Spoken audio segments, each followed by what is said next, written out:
দুর্নীতি দমনের ক্ষেত্রে বিদ্যমান বাস্তবতায় আইনের কঠোর প্রয়োগ সময়ের দাবি বলে মন্তব্য করেছেন প্রধান বিচারপতি ওবায়দুল হাসান। তিনি আরও বলেছেন, গণতন্ত্রের অন্যতম সৌন্দর্য হচ্ছে জবাবদিহিতা। রাষ্ট্রের প্রত্যেকটি প্রতিষ্ঠানে স্বচ্ছ ও জবাবদিহিতামূলক পরিচালনা কাঠামো গড়ে তোলা হলে দুর্নীতি এমনিতেই বন্ধ হয়ে যাবে।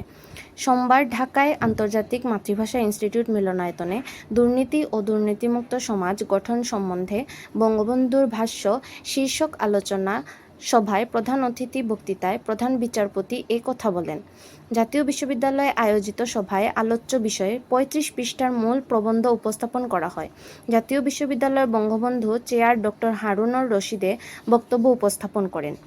অনুষ্ঠানে বিভিন্ন পর্যায়ে সরকারের চলমান দুর্নীতি বিরোধী অভিযান ও দুর্নীতির দায়ে অভিযুক্ত মতিউর বেনজির সহ নানা ইস্যু উদাহরণ হিসেবে আলোচিত হয়। প্রতিষ্ঠানের প্রধান বিচারপতি বিচারাঙ্গের দুর্নীতি নিয়েও দীর্ঘ বক্তৃতা দেন।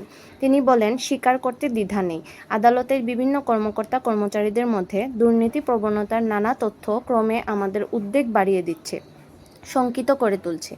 মামলা দায়ের হওয়ার পর বিচারকের সামনে তা উপস্থাপন করার জন্য সংশ্লিষ্ট কর্মকর্তা কর্মচারীদের উৎকোচ গ্রহণের প্রবণতা দীর্ঘদিন ধরেই আমাদের আইন অঙ্গকে দূষিত করে চলছে।